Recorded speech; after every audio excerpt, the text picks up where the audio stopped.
Sometimes people ask themselves why Kipsigis of Amurua Digir are opposing the government. We are not opposing the government, but we are trying to safeguard our interest as Kipsigis in Amurua Digir. Tuwezi imba nyimbo ya utukufu kabla hatujavuka the Red Sea. Well, Kenyans, I hope we've learned something from the Amurua Dikir by-election campaigns. I hope we've learned something from those people. I just hope that you people have been following what has been happening down there in Amurua Dikir. These are the people who are saying they want a person, the next MP should be a person who can safeguard their interest. This is what the people of Amurua Dikir are singing about. We've seen their campaigns. It has been very vigorous. For the first time, we are seeing women campaigning. You know some communities like Kalenjin community. These are communities that they rarely give women time to even speak, to address men. We know that. But for the first time, we are seeing that the women and men in Amurua Dikir are coming together to push for what they are calling it safeguarding their interest. Well, the by-election is happening on Thursday. Of course, it is the tough race is between, of course, DCP and the UDA. Of course, the UDA candidate is supported by the state, and the state has been using money and everything to campaign for him. While we have, of course, the DCP candidate by the name Vincent Rotich, whom the people of Amurua Dikir decided to campaign for him without waiting for him to give them money. This is an interesting part. This is what I like about the Amurua Dikir campaigns. Yani people wamejitolea. It has never been about who is giving us more money. It is not about who is being supported by the state. It has been about their interest and what they want to see happening in Amurua Dikir. We know who Yohana Ngeno was. Yohana Ngeno, their former MP, the late Yohana Ngeno, was a man who was fighting for these people.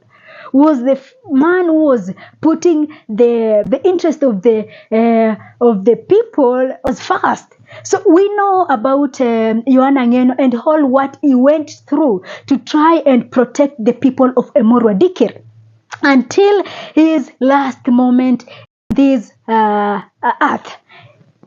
Yohana Ngeno was about the people of Amurua Dikir, was about to see people doing their thing and trying to at least to improve their economic activities and life. He was supporting even when he was the helicopter crash. It was from an event, a musician's event. Of course, he was supporting talents and everything in Amurua Dikir.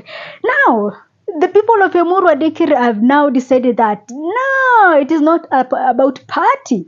It is not about the people who is giving. You know, one of the challenges that we've been facing politically when it comes to these politics and campaigns and everything, it has been about money. For the longest time, politicians have been using bribes to manipulate voters. But seeing the people of Amurua Dikir rejecting bribes, after all, one thing you have to know is if you are taking money from politicians, you are enabling corruption in this country. This is one of the things that you should know. And even in the upcoming campaigns, we know in the next few months, they will be out and about dishing money. Just know that. As you receive that money from politicians, you are enabling corruption. You see, the 11 billion shillings you are seeing being disappeared, Sujusha cannot trace. You go to Talanta Stadium scandal, another 10 billion Kenyan shillings. We're talking about the capitations, the school capitations, some schools, some non-existent schools receiving money. All these monies, all these is the money they are stealing to give it to you so that you can vote them back.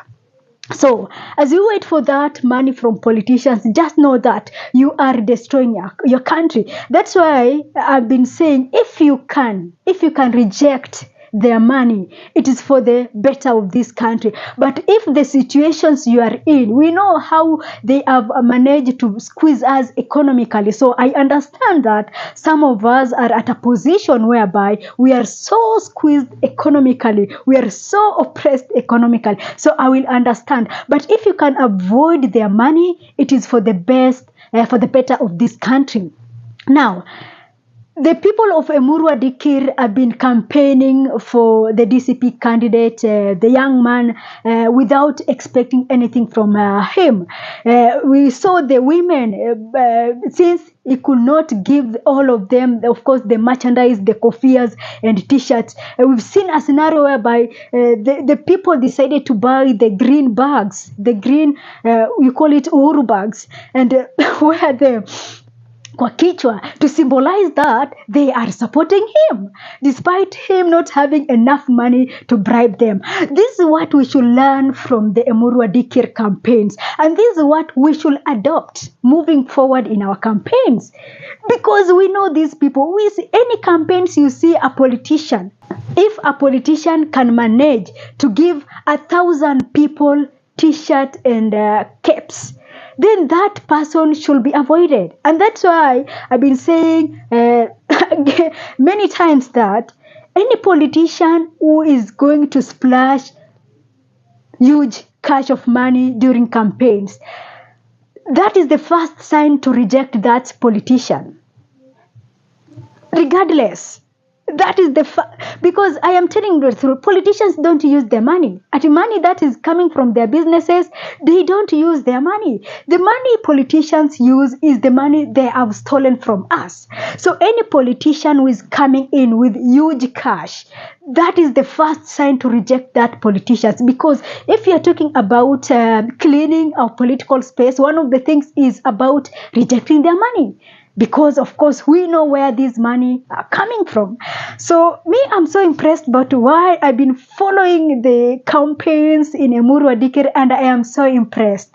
I am so impressed. I just hope that the IBC will do their thing, will respect the voice of the people, because we have minongono, we have talks here and there saying that we know the DCP candidate is going to win, but the state will do its thing. This is a conversation that is going on, that people fear that the results that the IBC is going to announce will be different. Yani watafanya mambo yao. So while that might be the case, we just hope that we are going to give IBC the benefits of doubt and believe that they will just ensure that the right person, the person who is going to get, of course, majority of the votes, is the person whom they are going to announce. This is just our hope. You know, sometimes we're just being hopeful and give these institutions benefits of doubt. So I just hope that it will go vizuri down there in Amurua Dikir. But Kenyans, I hope we've learned something. The person, you know, there has also been discussion about, of course, the presidential candidate, and people saying, you know, our politics have been made so expensive. Right now, if you want to be the president of this country, you are told that you should have billions of shillings for campaigns. If you want to be the governor, you should not have less than 300 million Kenyan shillings. If you want to be the MP, you should not have less than 100 million Kenyan shillings. So our campaigns, our politics have been made so expensive. But these are some of the things that we want to change in these 2026 elections, 2027 election. One of the things that we'll have to change is the manner of which you're supporting these candidates. That's why I'm seeing people are suggesting that Edwin Sifuna should, of course, announce his presidential ambition, because some people are saying that we want to have Edwin Sifuna there and we will support him. Financially, socially, everything. So one of the things that I'm so impressed is how they have managed to do their campaigns peacefully, supporting the people, their preferred candidate and all that. So as we go to the 2027 election, we will have to some extent support some people. Any support that, if there is young people, of course, I've seen young people, of course, coming out saying that they're going for these seats, but we know that politicians have destroyed our political space. These thugs have destroyed our political space. It's been about money. It's been about voting a person who gives more money, who gives more bribes. That's what happened in the 2022 election. That's why we have governors who are doing nothing. We have our counties are just not in good condition. Things are not just working in counties because we voted for people who gave us more bribes. But we have to change this. These are some of the things that we'll have to change, and these are some of the things that we'll have to fight against, of course, in this 2027 campaign. So for the people of Amurua Dikir, I thank you for what you've shown to the other people, of course, I understand that it is a very challenging moment right now. We just hope for the best, but I like what I've seen happening down there. Kudos to you people. I like that. And I hope that Kenyans from other parts of this country have learned something from your campaigns. Imekuwa ni kampeni ya umoja, imekuwa kampeni ya nguvu. It's been about people and their preferred candidates. So let's wait and see what is going to happen on Thursday. But I'm hopeful that it is going to go down well. The IBC will announce the right candidates as the winner, and we have to move forward. So thank you, people. Me, I'm so impressed. I like when Kenyans put their interests first. I like when Kenyans talk about safeguarding their interests, and I like when Kenyans talking about this country, Kenya, and Kenyans, not politicians. So me, I'm so impressed. I have nothing to say much about what has been happening down there in Amurua Dikir. So me, I'm very impressed, so happy. Just wait for Thursday to see what is going to happen and how it is going to go down. But so far, so good. And I'm very hopeful that for the first time, the people are going to win and the voices of the people going to be respected. So allow me to end this video here for today. Thanks for watching. This is Sophia Live.